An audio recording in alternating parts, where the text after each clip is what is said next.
Đằng sau hậu trường Mark đã làm mọi thứ theo cách cổ điển. Nó mất nhiều thời gian hơn, và công việc nhiều hơn, nhưng giống như ông nội đã luôn nói, bạn không thể biến một cục than thành một viên kim cương bằng một cái kìm. Mark là một cục than, không quan trọng đối với thế giới. Một học sinh lớp 12 trung học nhưng là một học sinh năm nhất, chẳng đi đến đâu cả. Và bây giờ ông nội đó đã không còn nữa. Anh cảm thấy mình như cá cạn, đang cố gắng lên kế hoạch cho một tương lai. Thư viện sắp đóng cửa, và anh ta đang trên đường ra ngoài với một chồng thẻ công thức được phủ kín mặt trước và sau trong những nét vẽ nguệch ngoạc đầy lo lắng thì anh ta nghe thấy một giọng nói sắc bén phát ra từ một trong những căn phòng ở góc xa. Cảnh báo lốc xoáy, các bạn. Geese, bây giờ, một giọng mũi già hơn rên rỉ từ phía sau bàn tuần hoàn.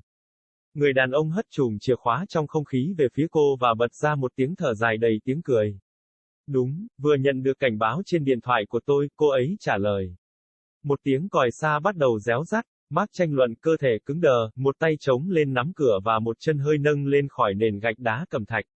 Anh ta có thể nhìn thấy tàu điện ngầm Geo 96 dì xét của mình qua kính.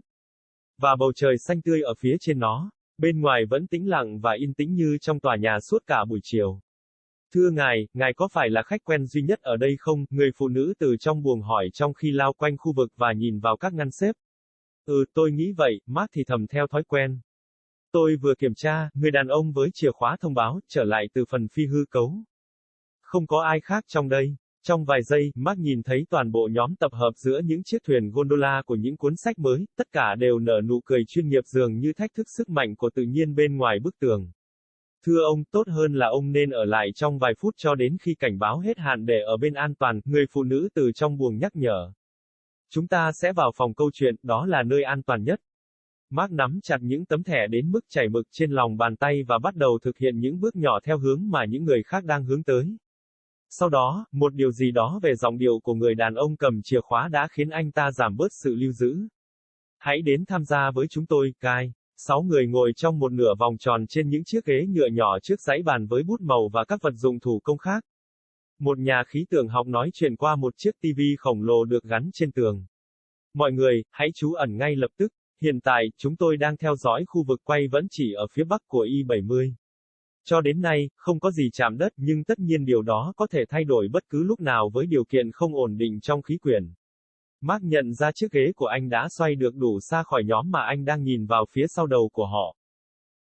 Hắn rời đi đâu? Người phụ nữ từ trong buồng hỏi. Ôi bạn đây rồi, cô thở phào nhẹ nhõm. Tôi cũng không muốn ở đây, một người đàn ông chọc lóc, mặc áo phông bình thường nhận xét với ánh mắt nhìn về phía cậu bé. Gary đã có một ngày dài, người phụ nữ giải thích.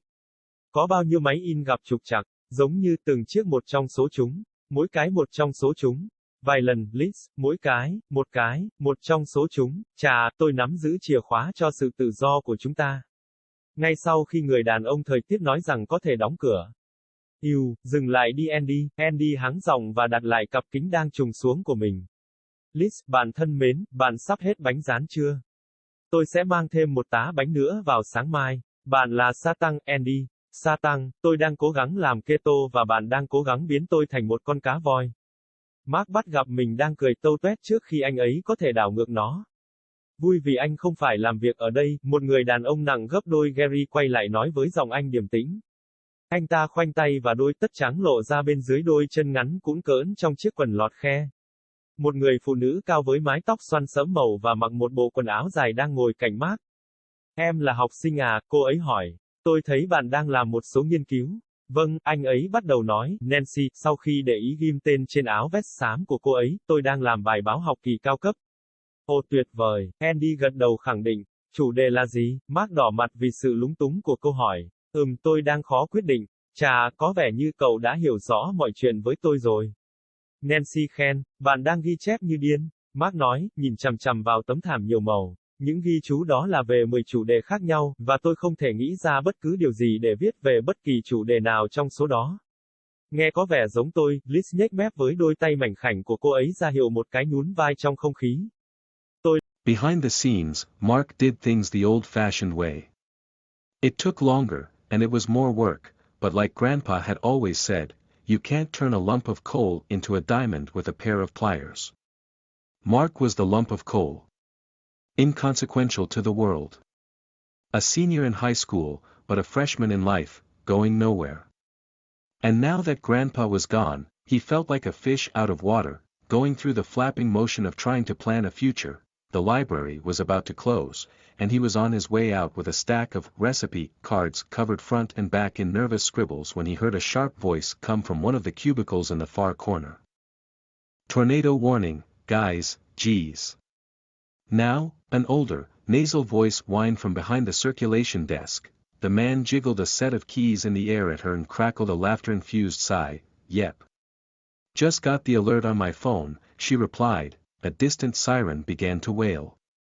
Mark debated, his macaroni body stiffening, with one hand on the door handle and one leg raised slightly off the marble tile.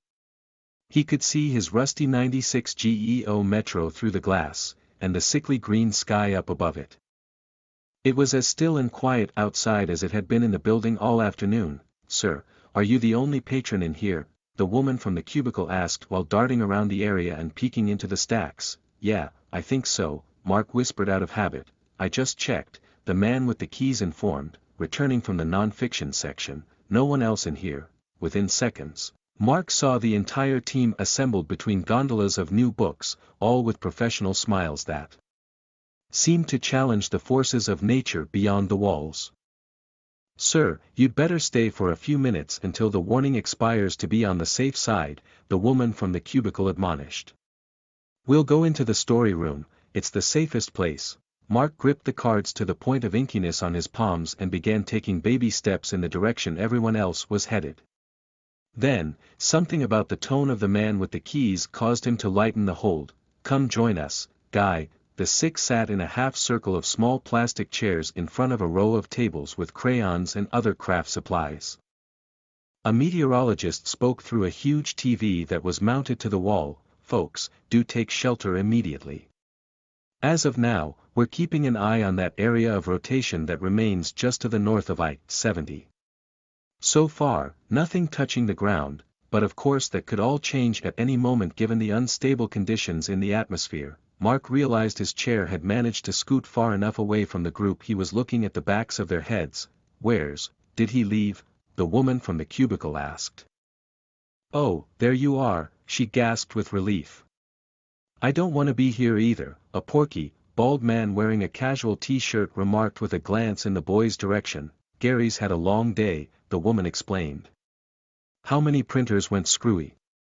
"Like, every single one of them, several times, Liz. Every single one of them." "Well, I hold the keys to our freedom. As soon as the weather man says it's okay to close." "Ugh. Stop that jingling, Andy." Andy cleared his throat and repositioned his sagging glasses. "Liz, dear, are you getting low on donuts?" "I'm bringing another dozen in the morning." "You are Satan, Andy." "Satan. I'm trying to do keto and you're trying to turn me into a whale." Mark caught himself grinning before he could reverse it. "Be glad you don't have to work here," a man twice as heavy as Gary turned to say with a calm British accent. He had his arms crossed and his white socks showed beneath the short legs of his slacks. A tall woman with dark, curly hair in a pantsuit was seated next to Mark. "Are you a student?" she asked. "I saw you doing some research." "Yes," he started to say. "Nancy," after noting the name pin on her gray vest, "I'm working on my senior term paper." "Oh, fantastic," Andy stated with an affirming nod. "What's the subject?" Mark reddened over the awkwardness of the question. I'm having trouble deciding." "Well, it looked like you pretty much had it all figured out to me," Nancy complimented. "You were taking notes like crazy, more like going crazy," Mark said, staring at the multicolored carpet. "Those notes are on 10 different subjects, and I can't think of anything to write about any of them." "Sounds like me," Liz smirked with her slender hands gesturing a shrug into the air. "I'm 1T.